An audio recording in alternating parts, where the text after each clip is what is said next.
Yeah, talk about that shift that was made like once the really the birth of 24/7 Mm-hmm. and you know the fight that really did that. I know you Yeah. mentioned the Mayorga and De La Hoya was really that monumental fight in boxing Mm-hmm. history really that changed the way it was promoted, how people Yeah. consumed the sport, Exactly. and you know it affected the Vegas odds, everything, like such an impact. So I what mean, went into that promotion and why did it make that big change? what what went into that promotion was originally was one of the first longer format pieces I cut was Gotti Mayweather, and it was, they did some up to date shooting with that, and we did this show. It was but it was more like newsy style. We Mm-hmm. were shooting on old cameras. They were called beta cams.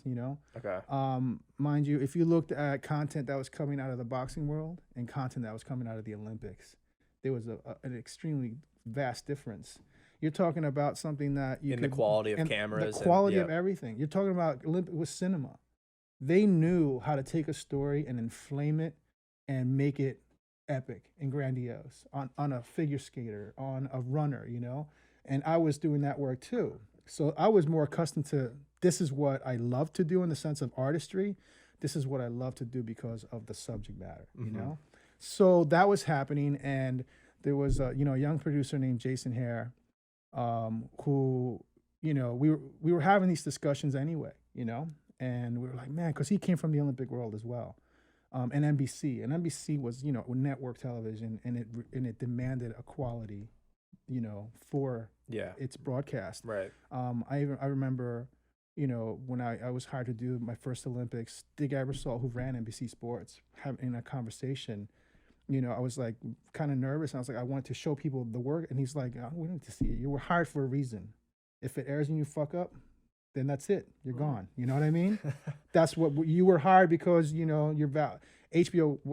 Wasn't like that. It was more like people were really controlling of what they were doing, and then that needed to change in a sense. So, Jason Hare got an opportunity to produce his first countdown show, Okay.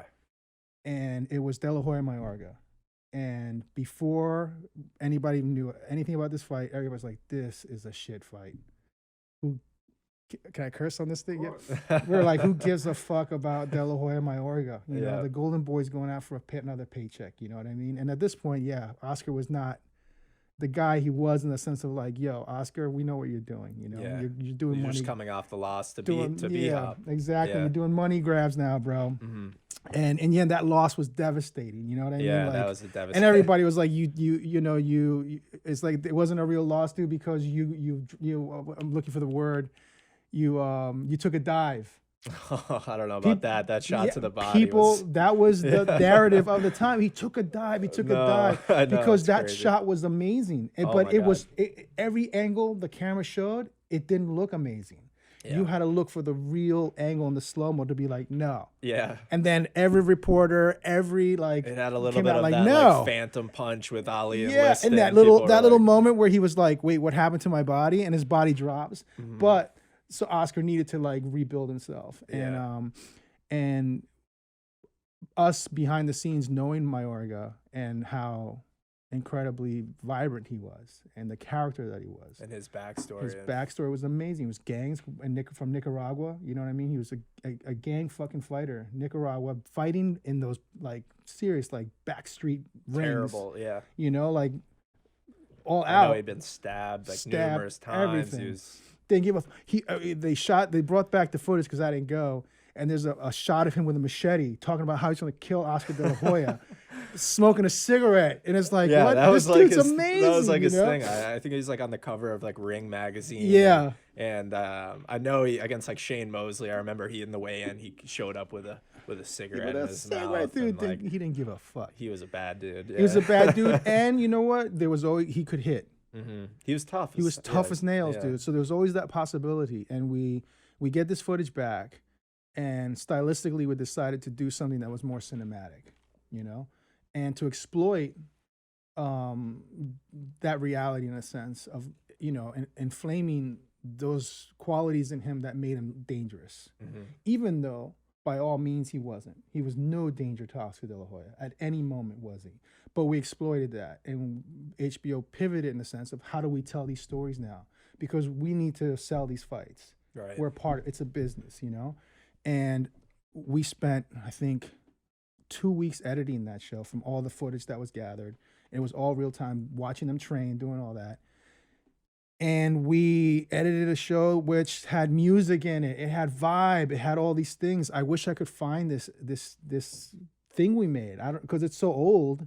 I don't even know if it lives on the net. And I've always been fascinated, like, because we were all hype. We don't even know what we were building. We're just cutting things, fighting the execs on, like, you know, they're like, this is too weird. It's too new. You know what I mean? And that's always the problem with, you know, corporate structures. They're like, whoa, we don't, this is weird. It's not what we're used to, but you have to fight them. You have to fight them. Yeah. And eventually we did it. It aired. And I remember I was working on something else, and Jay Harry goes, yo, we're on the radio, you know? And I was like, oh, that's dope. Didn't care, you know? Yeah. He's like, no. We're in the papers. This show's in the papers. And he's like, there's hype around this fight. And people started talking about De La Hoya Mayorga. People start saying, yo, this fight's dope. People start saying, yo, De La Hoya's in trouble, you know? Yeah. Vegas said, yo, the odds have changed because people are now really betting, you know? And all that promoted a fight and sold this fight as a major fight because of one show. And boom, everybody gets paid. De La Hoya did exactly what we all thought and knew he was going to do to Mayorga. Yeah. He puts him on his ass. Yeah, he punished him.